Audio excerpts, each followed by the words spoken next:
Hello students, good morning. ठीक ठाक है ना? चलिए तो आज की पढ़ाई हम लोग स्टार्ट करते हैं। जैसा कि कल हम लोग पढ़ रहे थे इंटरफेरेंस, है ना। कंस्ट्रक्टिव और डिस्ट्रक्टिव इंटरफेरेंस पढ़े थे। कंस्ट्रक्टिव में क्रेस्ट से फॉल किया था, ट्रॉ से फॉल किया था, और डिस्ट्रक्टिव में क्रेस्ट ट्रॉ से, ट्रॉ क्रेस्ट से। कंस्ट्रक्टिव में सिर से, गर्द से, डिस्ट्रक्टिव में सिर गर्द से, गर्द सिर से। अब यहाँ पे आज का टॉपिक है, वो है Thomas Young's double slit experiment. Thomas Young's double slit experiment, ठीक है। Double slit experiment, Thomas Young's double slit experiment. इसको समझाते हैं। थॉमस का द्विक रेखा छिद्र प्रयोग, द्विक रेखा छिद्र प्रयोग। देखिए ये क्या किया, यहाँ पे भी कंस्ट्रक्टिव और डिस्ट्रक्टिव इंटरफेरेंस आपको समझाते हैं। क्या करिए, एक पर्दा लगा दीजिए कहीं पे, ठीक है। और एक आप बोर्ड ले लीजिए, बोर्ड, प्लाई का बोर्ड या कोई भी बोर्ड ले लीजिए। उसमें से दो छेद कर दीजिए, एक ऊपर एक नीचे, कहीं भी छेद कर दीजिए। जैसे ये बोर्ड है, एक यहाँ छेद कर दीजिए, एक यहाँ छेद कर दीजिए। एक यहाँ पे सोर्स, एक बल्ब जला दीजिए। तो इससे लाइट यहाँ पे जाएगा, इससे लाइट यहाँ पे जाएगा। तो ये दोनों सोर्स जो है ना, ये दोनों स्लिट, दोनों छेद जो है ना, कोहेरेंट सोर्स की तरह बिहेव करेगा। दोनों का वेवलेंथ सेम होगा, क्योंकि एक ही सोर्स से लाइट वहाँ पे जा रहा है। तो वेवलेंथ सेम होगा और फेज में होगा, फेज डिफरेंस कांस्टेंट होगा या जीरो होगा। तो दोनों सोर्स बिहेव करेगा कोहेरेंट सोर्स की तरह। तो यहाँ जब पर्दा रखिएगा तो क्या होगा, बीचों बीच जो होगा कंस्ट्रक्टिव इंटरफेरेंस होगा। बीचों बीच जो होगा वो क्या होगा, कंस्ट्रक्टिव इंटरफेरेंस होगा। समझे? यहाँ पे ब्राइट बनेगा, थोड़ा सा चमकेगा, फिर थोड़ा धुंधला होगा, फिर चमकेगा, फिर धुंधला होगा। Bright dark, bright dark, bright dark band बनेगा। अब कैसे बनेगा हम आपको समझाते हैं इसको, ठीक है। देखिए पूरा समझिएगा पहले, तब हम लोग लिखेंगे। तो ये दो सोर्स है, दो स्लिट है, एक S1 है, एक आपका S2 है। पूरा क्लास को समझिए, आज का क्लास समझने के लिए है। हेलो, देखिए ये आपका यहाँ पे क्रेस्ट, ये यहाँ पे आपका क्या है, ट्रॉ। ये आपका क्या है, क्रेस्ट है। ये आपका क्रेस्ट, ये आपका ट्रॉ है। ये आपका क्रेस्ट, ये आपका ट्रॉ है, ठीक है। ये आपका ट्रॉ है, ये आपका फिर क्रेस्ट होगा, फिर आपका ये यहाँ से क्रेस्ट होगा। तो देखिए यहाँ पे, यहाँ ट्रॉ ट्रॉ मिलेगा, यहाँ क्रेस्ट क्रेस्ट। फिर इसी तरह से जब बनाते जाइएगा ना, आगे बढ़ते जाएगा। ये हम क्या बोले थे कि सभी डायरेक्शन में ये आगे बढ़ते जाएगा, फिर ये आगे बढ़ते जाएगा, ठीक है। फिर यहाँ पे ये क्रेस्ट होगा, फिर यहाँ पे ये ट्रॉ होगा, ठीक है। फिर यहाँ नहीं, यहाँ पे क्रेस्ट होगा। देखिए ये क्रेस्ट होगा इस तरह से। देखिए बीचों बीच या तो क्रेस्ट ट्रॉ ट्रॉ से मिल रहा है, क्रेस्ट क्रेस्ट से, ट्रॉ ट्रॉ से, क्रेस्ट क्रेस्ट से मिलता चला जाएगा। बीचों बीच देखिए पहले, या तो इसका ट्रॉ ट्रॉ मिल रहा है, या तो crest crest, ट्रॉ ट्रॉ crest crest.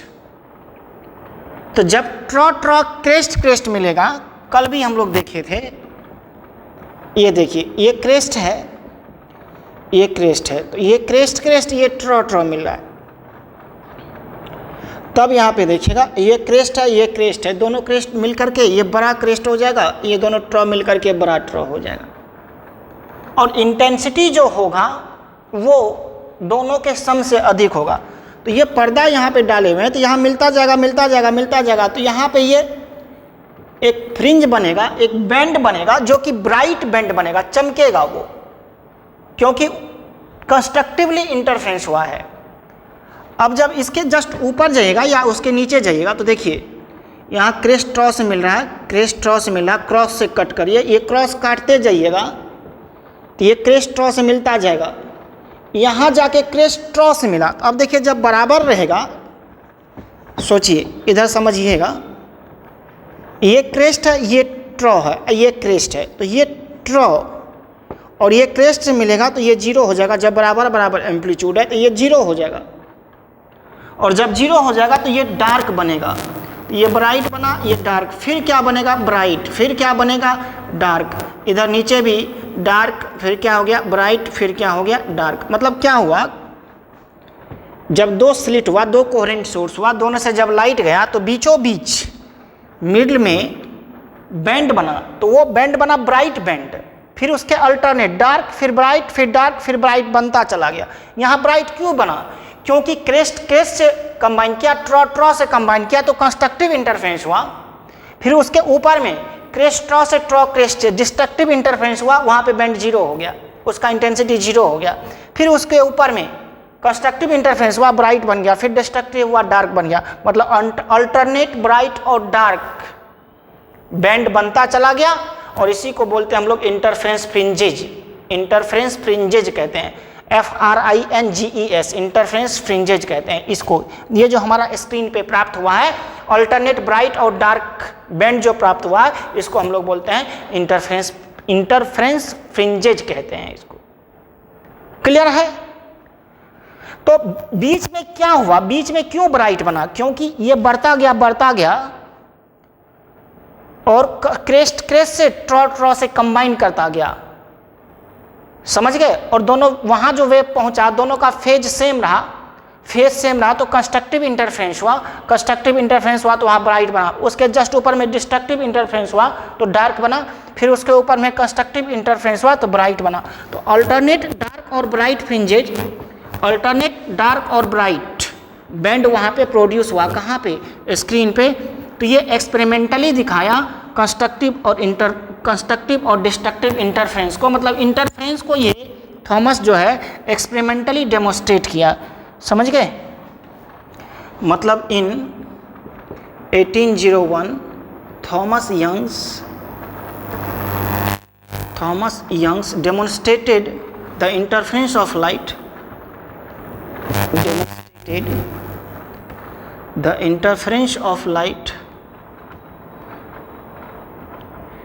interference of light, ठीक है, एक्सपेरिमेंटली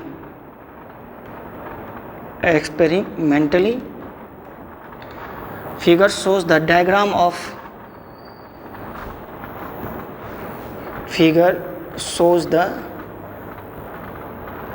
diagram of ठीक है, diagram of Thomas Young's experiment, Thomas Young's double slit experiment, Thomas Young's double slit experiment. Clear हुआ? S is a narrow slit, एकदम पतला narrow slit about 1 mm wide, illuminated with monochromatic light, illuminated with मतलब monochromatic light का source है, with monochromatic light, ठीक है, monochromatic, illuminated with monochromatic light, ठीक है, at some distance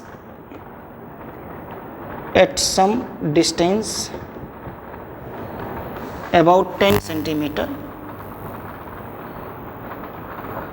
two slits S1 and S2, two slits S1 and S2, they are at some distance, two slits S1 and S2 separated by 0.5 mm, separated by about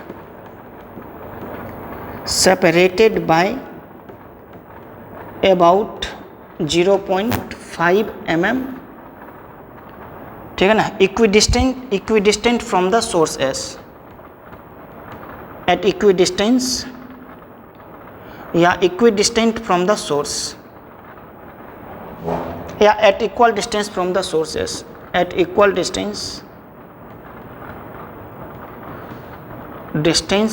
from the source S, from the source S, ठीक है।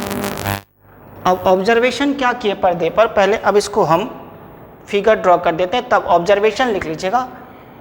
It is observe that an alternate bright and dark fringes या bright and dark bands, ठीक है ना, appear parallel to the length of slits on the screen. समझ गए। 1801 ईस्वी में थॉमस यंग व्यतिकरण को प्रायोगिक डेमोन्स्ट्रेट किया, ठीक है ना।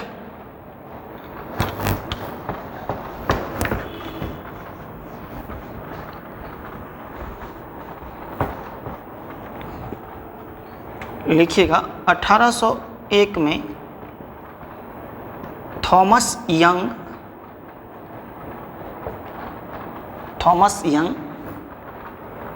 प्रकाश के व्यतिकरण को, प्रकाश के व्यतिकरण की घटना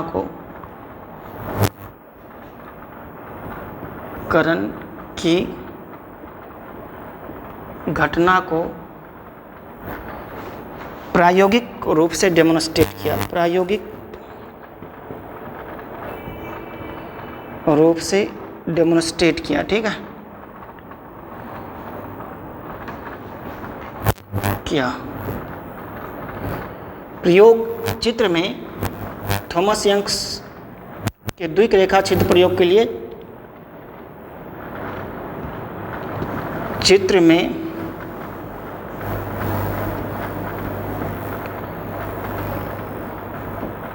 थॉमस यंग के द्विक रेखा छिद्र प्रयोग के लिए थॉमस यंग के द्विक रेखा छिद्र प्रयोग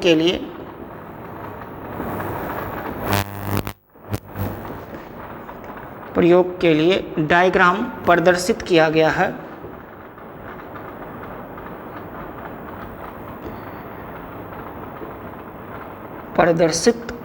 है। ठीक है।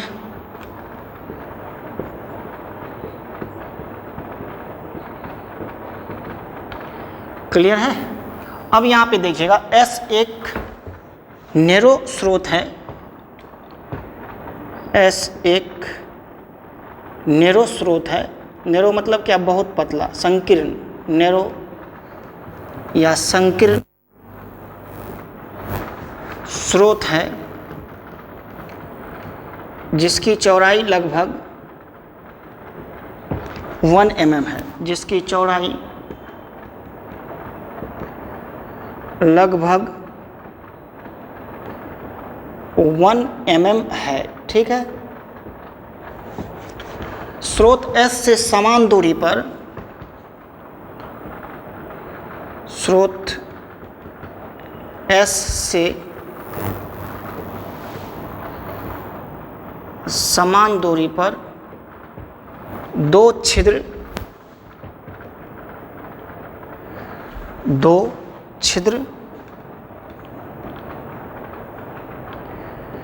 S1 तथा S2 है। समझ गए। दोनों छिद्र के बीच पृथक्करण, छिद्र के बीच पृथक्करण लगभग कितना है, बोलिए, लगभग 0.5 mm है, ठीक है ना, समझ गए। अब वहाँ से एक स्क्रीन रखा गया जहाँ पे स्क्रीन लगभग 2 मीटर पे है, क्लियर है ना। अब इसका फिगर बना के हम आपको दिखाते हैं, तब जो है इसका ऑब्जर्वेशन देखेंगे और क्यों कंस्ट्रक्टिव हुआ क्यों डिस्ट्रक्टिव हुआ। देखिए बीच में क्या हुआ कि जो लाइट गया दोनों सोर्स से S1 तथा S2 से, तो वहाँ पे जो लाइट गया दोनों का फेज समान था, तो वहाँ पे कंस्ट्रक्टिव इंटरफेरेंस हुआ, समझ गए। कंस्ट्रक्टिव इंटरफेरेंस हुआ तो क्रेस्ट क्रेस्ट से ट्रॉ से कंबाइन किया।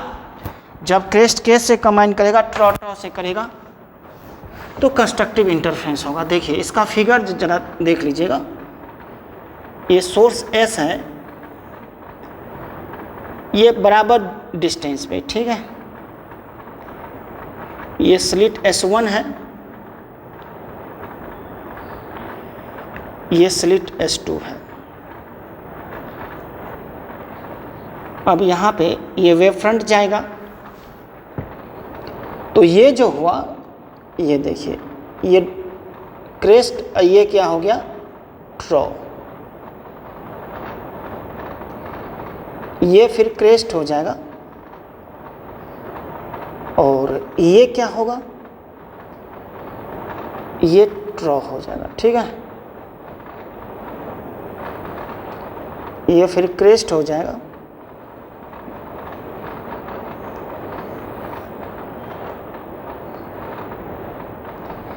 ये क्रेस्ट हो जाएगा। यहाँ पे ये क्रेस्ट हो गया, ये ट्रॉ हो गया, ये क्रेस्ट हो गया, ये ट्रॉ हो गया, फिर ये क्रेस्ट हो जाएगा। तो यहाँ पे देखिए बीच में क्या मिला, क्रेस्ट क्रेस्ट से, ठीक है। ये क्रेस्ट क्रेस्ट से मिला, फिर आगे आप बनाते जाइए, ये ट्रॉ हो जाएगा, ठीक है। ये इधर से आपका ट्रॉ हो जाएगा, फिर यहाँ पे क्या हो जाएगा, ये क्रेस्ट हो जाएगा, ये आप लेके बनाइएगा ना तो आपसे एक्चुअल में आएगा, ठीक है। ये चलता चला जाएगा। तो देखिए बीच में क्या होगा, यहाँ से फिर यहाँ बना, क्रेस्ट क्रेस्ट से मिला, फिर कहीं कहीं ट्रॉ से मिल जाएगा। ये डॉट से हम दिखाते हैं। ये जो बना है इसको क्रेस्ट और ट्रॉ मिला है, इसको क्रॉस से दिखाते हैं। फिर यहाँ पे क्या लीजिएगा, ट्रॉ लीजिएगा, ये फिर ट्रॉ आएगा, फिर यहाँ पे ट्रॉ लीजिएगा, ठीक है। ये ट्रॉ मिल गया तो वहाँ पे डॉट ले लेंगे, या क्रेस्ट क्रेस्ट मिलेगा तो वहाँ पे डॉट ले लेंगे। ये चलता जाएगा। यहाँ पे अब स्क्रीन ले लीजिए, ये बना दीजिएगा पूरा। तो ये जो पहुँचेगा ना यहाँ पे, ये O पॉइंट में, तो ये ब्राइट बन जाएगा यहाँ पे, और इधर जो जाएगा ये क्रॉस क्रॉस, ये क्रॉस क्रॉस मिलते जाएगा, यहाँ पे डार्क मिल जाएगा। तो ये O हो गया, ये सेंटर पोजीशन हो गया O पे। तो O पे क्या बना, ब्राइट बना। क्यों ब्राइट बनेगा कि कंस्ट्रक्टिव इंटरफेरेंस हुआ, ठीक है ना। और भी बनाते चलेंगे ना, तो आप बना लीजिएगा घर में, करते करते वहाँ पे पहुँचा दीजिएगा।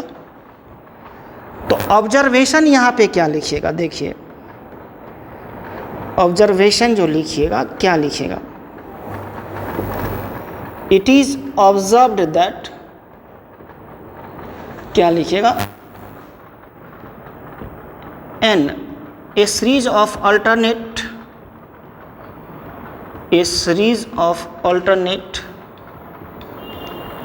bright and dark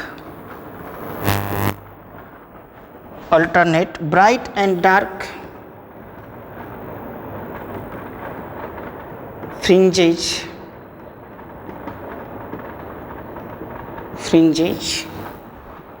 या bend, bright and dark band लिखिएगा। Band produced parallel to the length of slit, parallel to the length of slit on the screen, length of slit on the screen, ठीक है। These bends are called interference fringes, these bends are called interference fringes, ठीक है, interference fringes, समझ गए। अब यहाँ पे ये लिखेंगे, यह पाया गया कि पर्दे पर अल्टरनेट दीप्त तथा अदीप्त बैंड प्राप्त किया गया, ठीक है ना, जिसे हम लोग व्यतिकरण फ्रिंजेज कहते हैं, ठीक है। तो इसको लिख लीजिए, नोट करिएगा। तो यहाँ पे आपका, यहाँ पे जो स्क्रीन है ये वाला, ये स्क्रीन पे यहाँ पे ब्राइट बन गया, फिर यहाँ पे डार्क, फिर यहाँ पे ब्राइट बन जाएगा, फिर डार्क, यहाँ पे डार्क, यहाँ पे ब्राइट, अल्टरनेट। लेकिन सेंट्रल जो होगा ना वो ब्राइट होगा, फिर डार्क, फिर ब्राइट, फिर डार्क, फिर ब्राइट, इस तरह से बनता हुआ चला जाएगा। इसको आप लिख लीजिए, ठीक है, क्लियरली लिखिए इसको जल्दी से। क्या लिखेगा इसको, हिंदी में क्या लिखिएगा। प्रयोग से यह पाया गया कि पर्दे पर अल्टरनेट दीप्त तथा ब्राइट फ्रिंज का सीरीज, लिख देखिएगा हिंदी में क्या लिखिएगा। प्रयोग से यह पाया गया कि पर्दे पर अल्टरनेट दीप्त तथा अदीप्त, दीप्त तथा अदीप्त बैंड का सीरीज है जो स्लिट के लेंथ के समांतर है, लंबाई के समांतर है, ठीक है ना। इसे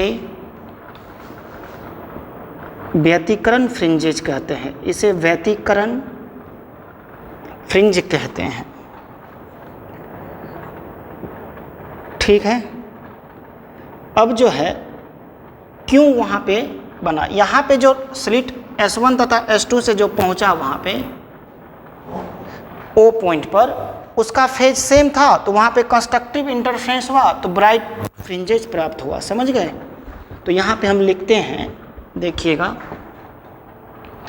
एट पॉइंट O, देखिएगा at point O which is equidistance, दोनों से बराबर दूरी पर, which is equidistant from the slit A and B, the waves reached are in same phase, the waves reached are in same phase, ठीक है। therefore constructive fringes occur, therefore constructive interference occurs,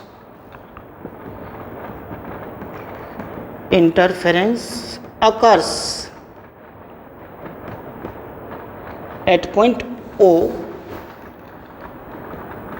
and bright fringes या bright band is produced, and bright band is produced, ठीक है ना। On both side of O, on both side of O the waves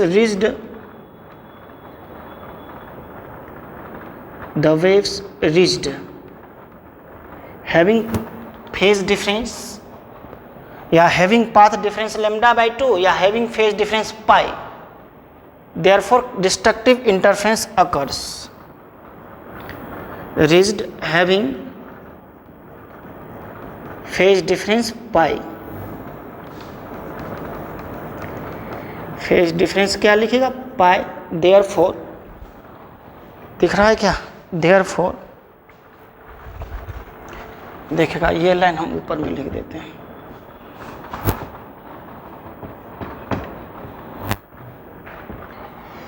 इसको note कर लीजिए ना, इसको note कर लिए, ठीक है। अब यहाँ पे हम देखिएगा,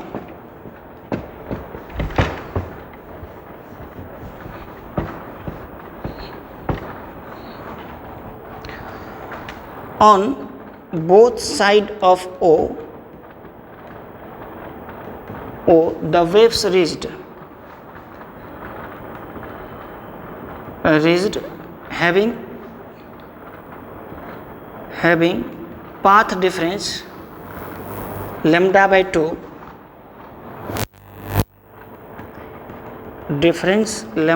2, therefore destructive interference occurs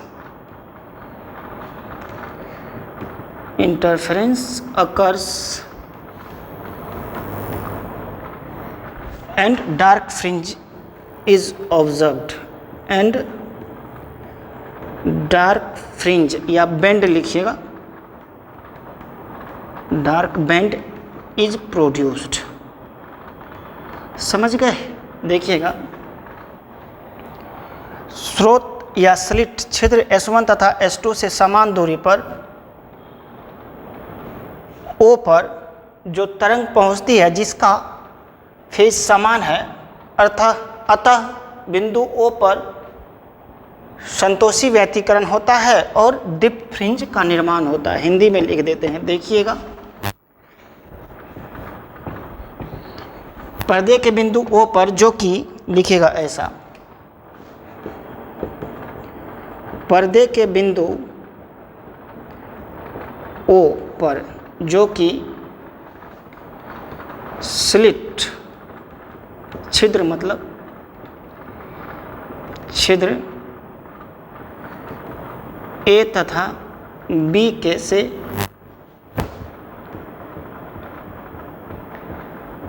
समान दूरी पर है, ठीक है,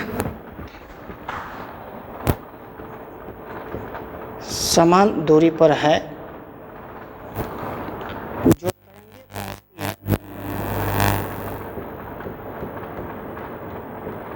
ये पहुंचती है,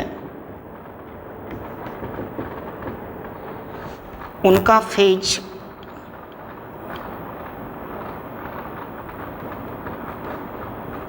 फेज समान होता है। अतः बिंदु O पर तरंगों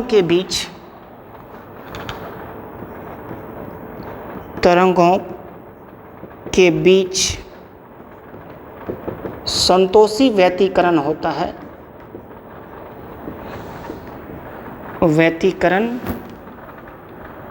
है, अर्थात डिप्थ फ्रिंज बनता है, ठीक है, डिप्थ फ्रिंज बनता है। अब देखिए बिंदु O के दोनों ओर, इसको लिख लीजिए, इसको मिटा देते हैं, तब देखिए इसका मैथमेटिकल कंडीशन है कब कंस्ट्रक्टिव होगा और कब डिस्ट्रक्टिव होगा।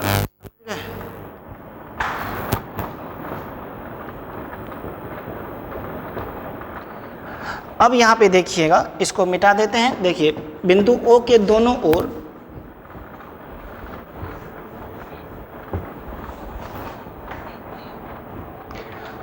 बिंदु O के दोनों ओर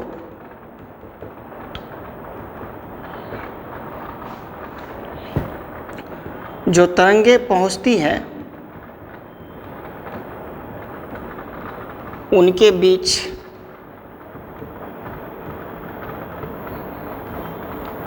पथांतर या पाथ कलांतर, उनके बीच कलांतर पाई होता है या पथांतर लैम्डा बाई 2 होता है। क्यों होता है हम बताते हैं, रुकिए ना। पथांतर लैम्डा बाई 2, देखिए ये ऐसा जाएगा, ये यहाँ से स्टार्ट होगा, तो ट्रॉ क्रेस्ट से मिला, क्रेस्ट ट्रॉ से मिलेगा, तो ये कितना, ये पूरा लेमडा होता है, तो ये कितना हो जाएगा, λ/2 होगा इतना, तो पाथ डिफरेंस कितना हो गया, λ/2 हुआ तभी ना डिस्ट्रक्टिव इंटरफेरेंस होगा। ट्रॉ क्रेस्ट से, क्रेस्ट ट्रॉ से मिलेगा, समझे। तो λ/2 है, इसलिए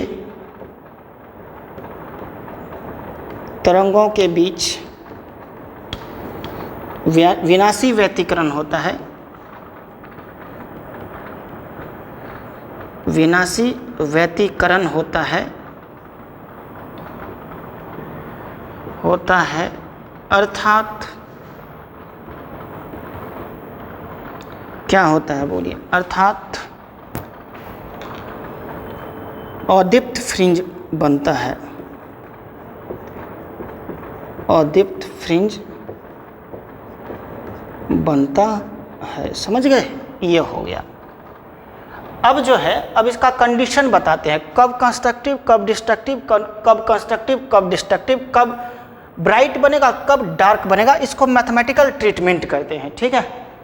अब थोड़ा दिल थाम के बैठिएगा, मैथमेटिकल ट्रीटमेंट करते हैं, ये थ्योरेटिकल पार्ट हो गया। ऐसे भी आप घर में भी देखिएगा ना, एक बोर्ड पे 2 छेद कर दीजिए, उधर से लाइट आएगा ना, रूम को डार्क कर दीजिएगा, देखिएगा एक बोर्ड पे 2 छेद करिए और रूम को डार्क कर दीजिएगा, तो दोनों छेद के बीचों बीच उस वाल पे देखिएगा, तो बीच में ब्राइट दिखेगा, फिर डार्क, फिर ब्राइट, फिर डार्क दिखेगा, छोटा छोटा बैंड दिखेगा, ठीक है। देखिए ऐसे करके दिखेगा, ये ब्राइट चमकता हुआ दिखेगा, फिर ये डार्क, ये धुंधला दिखेगा, ठीक है ना, ये ब्राइट, फिर ये डार्क, ये धुंधला दिखेगा, फिर ये डार्क धुंधला दिखेगा, ये सेंट्रल ब्राइट है, फिर ये ब्राइट, मतलब देखिए ये ब्राइट, ये डार्क, ये ब्राइट, ये डार्क, ये डार्क, ये ब्राइट, अल्टरनेट ये आपको प्राप्त होगा पर्दा पर।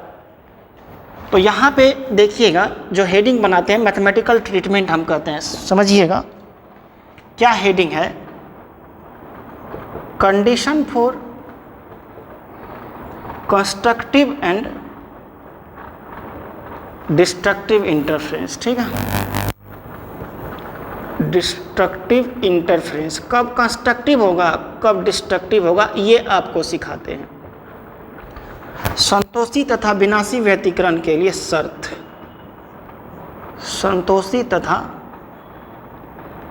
विनाशी व्यतिकरण के लिए शर्त, ठीक है। ये बहुत अच्छा टॉपिक है, के लिए शर्त। देखिए वो जो फिगर है ना, आप नेट पे भी सर्च करके बना सकते हैं, इसके पहले फिगर जो बनाए थे एक बार नेट पे सर्च कर लीजिएगा, वहाँ से फिर क्लियर बना लीजिएगा। Thomas Young's double slit experiment करके मारिएगा, फिगर आ जाएगा, वहाँ से फिगर प्रॉपर बना लीजिएगा, यदि आपको नहीं बने तो वहाँ से प्रॉपर बना लीजिएगा, ठीक है, क्लियर है ना। आप इसको ऐसा भी हेडिंग बना सकते हैं, इंटरफेरेंस ऑफ वेव्स, ठीक है ना, इंटरफेरेंस ऑफ वेव्स, ठीक है। एनालिटिकल ट्रीटमेंट या मैथमेटिकल, एनालिटिकल ट्रीटमेंट, ठीक है। अब इसको मैथमेटिकली आपको सिखाते हैं, analytical treatment, interference of waves, analytical treatment, ये भी हेडिंग बना सकते हैं। तरंगों का व्यतिकरण, ठीक है, तरंगों का व्यतिकरण, व्यतिकरण। अब मान लीजिए कि let waves from 2 coherent source, देखिएगा यहाँ पे, let waves from 2 coherent source interfere at point P, ठीक है। देखिए let waves from 2 coherent source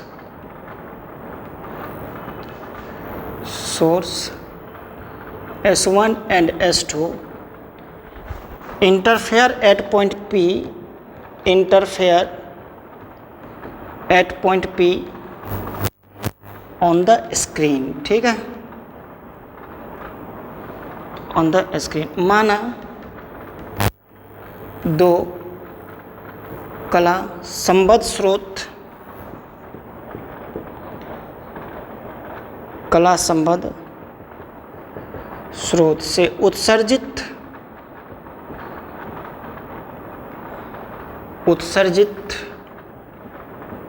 तरंग पर्दे के बिंदु P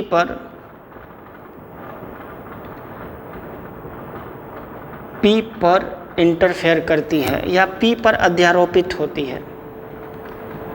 वही इंटरफेरेंस या सुपरपोजिशन अध्यारोपित होती है।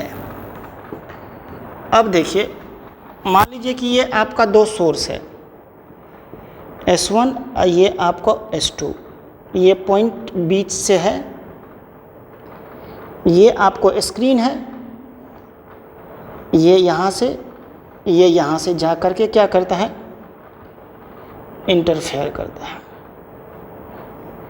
ठीक है, ये यहाँ पे जा कर के यहाँ पे इंटरफेयर करता है। ये पॉइंट P है, ये आपको सेंटर बीच का डिस्टेंस है, ये कैपिटल D है पर्दे का दूरी, और बीच का सेपरेशन स्मॉल d। यहाँ पे ज़रूरत नहीं है, S1P हो गया, S2P हो गया, और ये आपका O है, या आप C भी मान सकते हैं सेंट्रल पोजीशन। तो यहाँ से जो वेव गया ये Y1, और यहाँ से जो गया ये Y2। समझ गए? तो सुपरपोजिशन प्रिंसिपल से क्या बताए थे, Y1 प्लस Y2। तो Y1 मान लीजिए A sin omega t equation 1, और Y2 मान लीजिए B अलग अलग एम्पलीट्यूड है ओमेगा t प्लस फाई जो है ना, वेर यहाँ पे फाई जो है ना, दोनों के बीच का फेज डिफरेंस है। फाई दोनों के बीच का क्या है बच्चों, फेज डिफरेंस है। ठीक है, पथांतर या कलांतर है दोनों के बीच का। दो फाई जो है इसका A sin ओमेगा t, इसका फेज जीरो है, इसका B sin omega t plus phi, इसका फेज फाई है। तो इसका फेज जीरो, इसका फेज फाई, तो phase difference phi minus zero, तो हमेशा फेज डिफरेंस कांस्टेंट रहेगा, तभी ना दोनों सोर्स का कोहेरेंट कहलाएगा। हेलो बच्चों, कोहेरेंट सोर्स का क्या बताए थे, वेवलेंथ या फ्रीक्वेंसी सेम हो और फेज डिफरेंस जीरो हो, यानी तो कांस्टेंट हो। तो इसका फेज जीरो है ओमेगा। देखिए हम आपको कोई भी वेव कैसे बताए थे, याद है, y बराबर A sin omega t plus phi, ये फाई फेज होता है। तो यहाँ पे फाई नहीं है, फाई जीरो है फेज, और यहाँ पे फेज फाई है, तो फेज डिफरेंस फाई हो गया दोनों के बीच का। अब according to principle of superposition y बराबर y1 प्लस y2, अरे बोलिए ना, तो इसको लिखिए, आप इसको नोट कर लीजिए, तब according to principle of superposition y बराबर y1 प्लस y2 लिखेंगे हम लोग। ठीक है,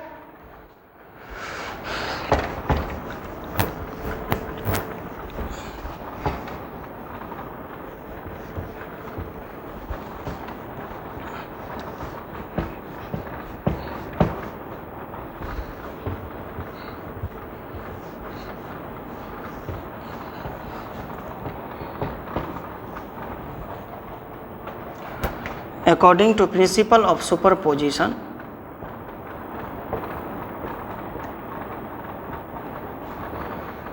प्रिंसिपल ऑफ क्या लिखेंगे, सुपरपोजिशन, अध्यारोपण के सिद्धांत के अनुसार, अध्यारोपण के सिद्धांत के अनुसार क्या होगा बोलिए, y बराबर y1 प्लस y2, तो A साइन ओमेगा t हो जाएगा और plus B sine omega t plus phi हो जाएगा। अब देखिए यहाँ पे A sine omega t plus B sine A plus B का फार्मूला देखिए, साइन A प्लस B का फार्मूला आप जानते हैं, sine A into cos B plus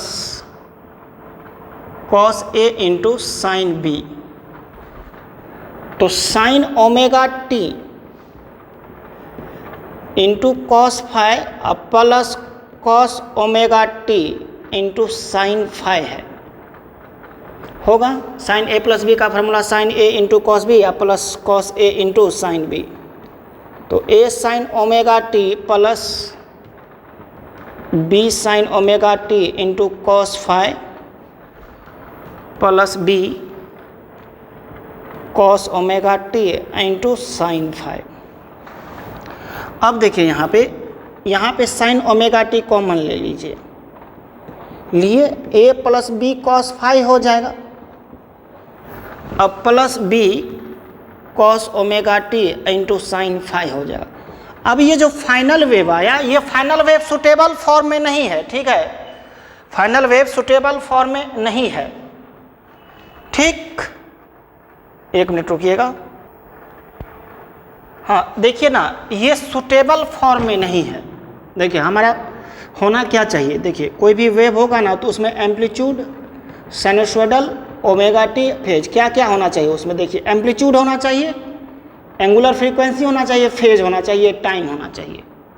ये एम्पलीट्यूड, साइनसोइडल फंक्शन, या तो वेव को याद है, वेव को साइन में रिप्रेजेंट करते हैं, या तो कॉस में, शुरू में बताए थे, किसी भी वेव को साइन में या नहीं तो कॉस में। एक एम्पलीट्यूड होना चाहिए, यहाँ पे ना कोई एम्पलीट्यूड दिख रहा है, ना कोई साइनसोइडल या कॉस में भी है वेव, कोई पता नहीं चल रहा, सुटेबल फॉर्म नहीं है। अब इसको सुटेबल फॉर्म में लाने के लिए हम लोग देखिए क्या करते हैं, कैसे करेंगे, ठीक है। सुटेबल फॉर्म में लाने के लिए क्या करेंगे, प्लीज ध्यान दीजिएगा। Let a plus B cos phi बराबर मान लेते हैं r कॉस थीटा। r हमारा फाइनल वेव का एम्पलीट्यूड है और थीटा हमारा फाइनल वेव का फेज होगा, और उधर b साइन फाई को मान लेते हैं r साइन थीटा, ऐसा मानते हैं हम लोग, तब फाइनल हम बता देंगे। देखिए क्या हुआ, इसको सुटेबल फॉर्म में, जस्ट अभी टेंशन मत लीजिए, हम बस कर रहे हैं, तब फाइनल देखिएगा तब आपको पता चलेगा। देखिए हम a plus B cos phi को क्या मान लिए, r कॉस थीटा, और b साइन फाई को क्या मान लिया, r साइन थीटा। लेकिन अननोन क्या है, यहाँ पे अननोन r है और अननोन क्या है, थीटा है। a और b तो आपको नोन है, a पहले वेव का एम्पलीट्यूड है, b दूसरे वेव का एम्पलीट्यूड, और फाई जो है फेज है दोनों के बीच का। ये r अननोन है और ये थीटा अननोन है, हम ऐसा माने हैं सुटेबल फॉर्म में लाने के लिए। बाद में जो आएगा देखिएगा, जो ये r हो जाएगा फाइनल वेव का एम्पलीट्यूड हो जाएगा, और ये थीटा होगा फाइनल वेव का फेज हो जाएगा। पहले हमको करने दीजिए। तो y बराबर sine omega t, a plus B cos phi को r कॉस थीटा लिखेंगे, प्लस कॉस ओमेगा टी, अब b साइन फाई को r साइन थीटा लिख देंगे। अब यहाँ पे देखिए r दोनों में से कॉमन ले लीजिएगा, इसको नोट करिए एक बार, ठीक है, इसको नोट करिएगा बच्चे। देखिए कितना मज़ेदार है, कितना बढ़िया लगेगा आपको, ठीक है। अब यहाँ पे देखिएगा, अब 2-3 क्लास बहुत इंटरेस्टिंग है इसका।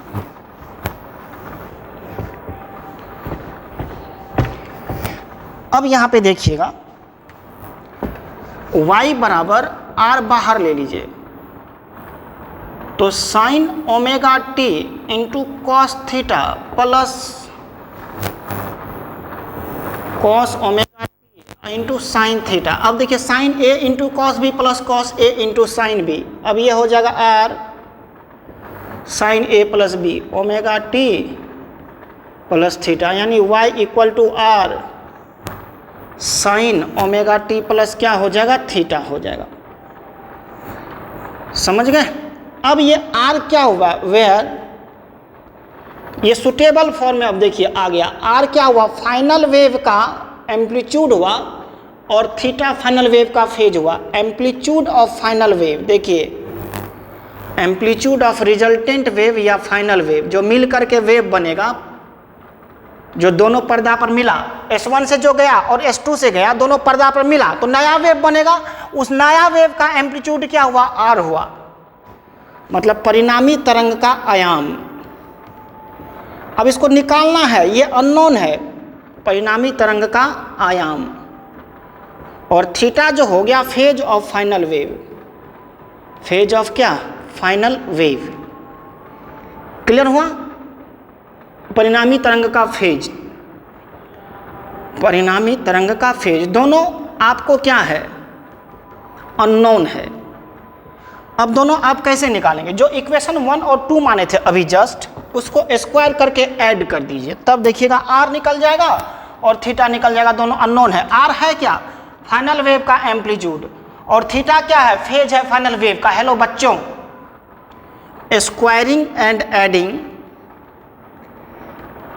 Adding equation first and second, equation first and second, ठीक है। समीकरण 1 तथा समीकरण 1 तथा 2 को वर्ग कर जोड़ने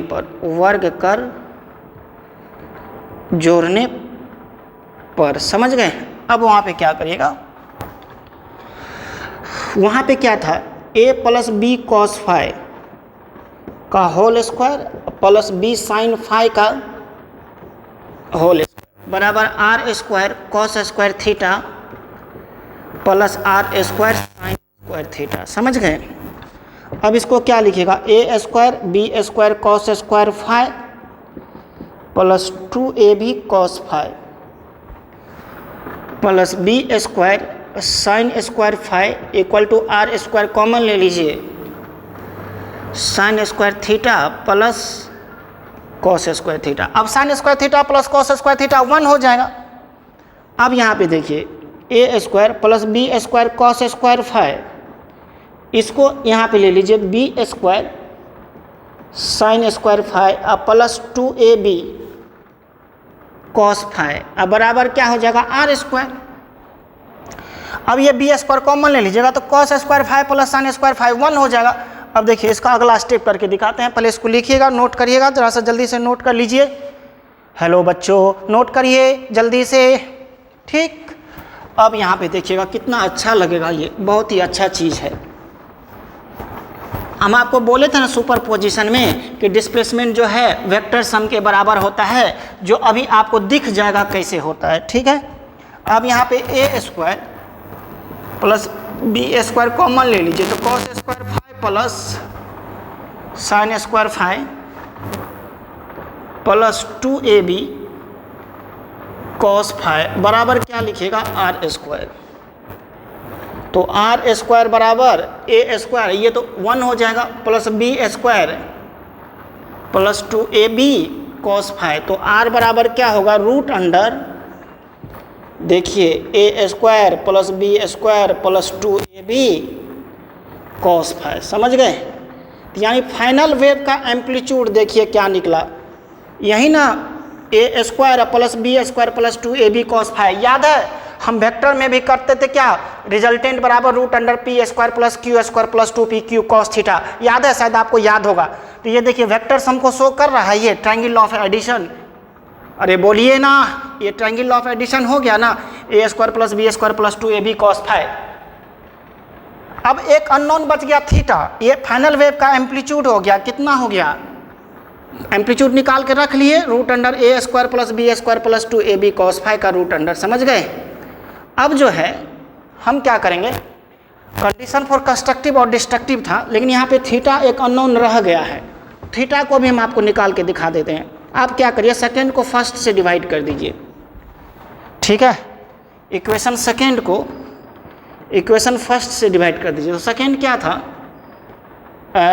सेकेंड क्या था, B sine phi but A plus B cos phi, ठीक है, R sine theta but R cos theta, या sine theta by cos theta, tan theta बराबर लिख सकते हैं B sine phi by A plus B cos phi. Hello बच्चों ध्यान दीजिएगा, यहाँ पे याद है वहाँ पे बताए थे ना, टेन अल्फा बराबर बी साइन थीटा बटे क्यू साइन थीटा बटे P plus Q cos theta. याद करिए वहाँ पे वेक्टर सम में। तो यहाँ थीटा बराबर हो गया tan inverse b sine phi बटे a plus B cos phi हो जाएगा। समझ गए। देखिए ये भी थीटा आपको निकल गया, ये आर भी निकल गया, root under A square plus B square plus 2ab cos phi. ए पता था पहला वेव का एम्पलीट्यूड, बी पता है दूसरा वेव का एम्पलीट्यूड, फाई जो है दोनों के बीच का फेज डिफरेंस। ये भी आपको वेक्टर सम दिखा रहा है, ये भी आपका वेक्टर सम का थीटा। समझ गए। ट्रायंगल ऑफ एडिशन जो पढ़े थे हम लोग वहाँ पे। अब यहाँ पे हम लोग निकालेंगे कंडीशन फॉर कंस्ट्रक्टिव और कंडीशन फॉर डिस्ट्रक्टिव। तो 1 नंबर में लिखेंगे पहले condition for constructive interference, condition for